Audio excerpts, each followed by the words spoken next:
Сізге керек көкөністер бірінші сәбіз турап алам, баклажанды турап алам, пиязды турадым, помидор мен болгарскийді мясорубкадан өткізіп алдым соус ретінде. Енді осыларды рет-ретімен қуыратын болам. Бірінші сәбізді қысып тұрған майға салып қуырам.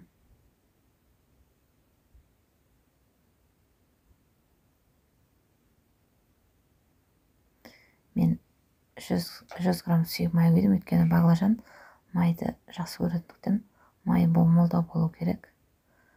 Қуырылған сәбізге дәміне қарай тұз салам.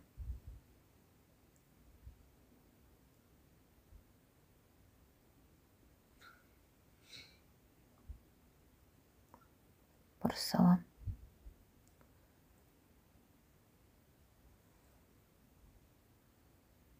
Сәбізін шамалы қуырғаннан кейін баклажанымызды саламыз.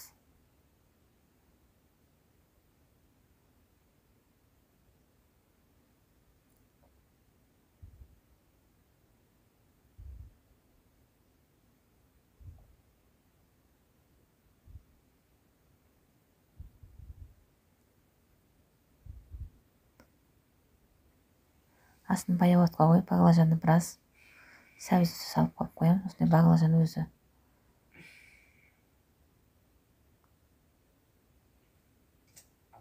кішірейіп, сәбізбен бірге қуырылады.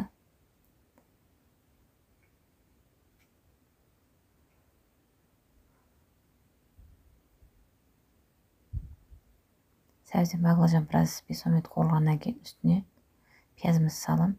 Пиязды салып,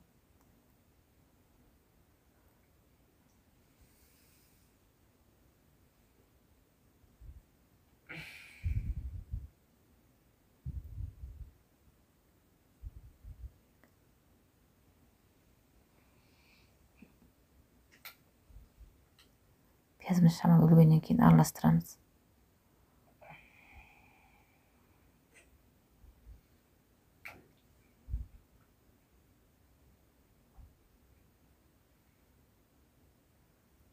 Сосын үстіне мясорубкадан өткізіліп алған помидор мен болгарскийіміздің соусын құямыз.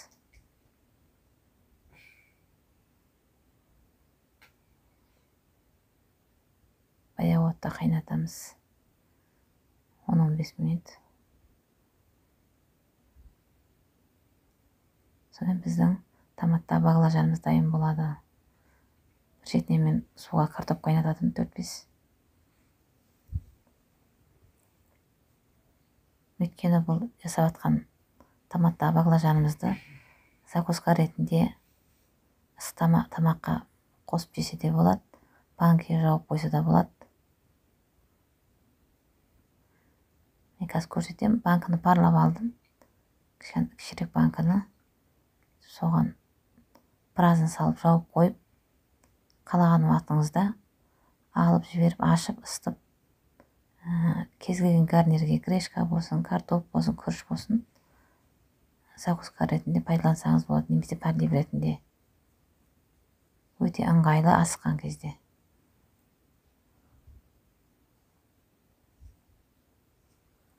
Банкісінде, крышкасында парлап алдым.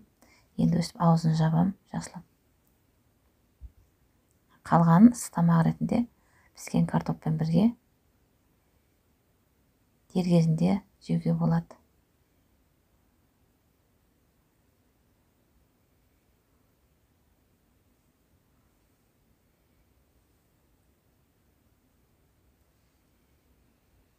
Бұл жерде менде сковородкадегі томатта баклажанынан қуырылған 500 грамм банкіден екеу шықты.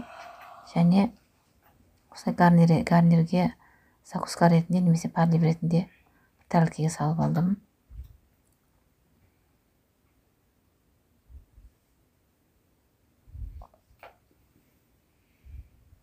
Осылай ыстық тағам ретінде жесе де болады.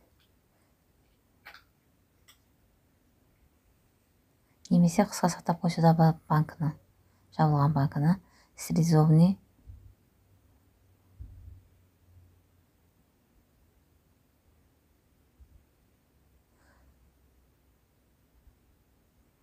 Болмаса жұмысқа, обедке алып кетуге де болады. холодильникті сақтап былайша да сақтауға болады, холодильникке қоймай ақ. Тіркеліп коммент жазып қоңыраушаны басуды ұмытпаңыздар.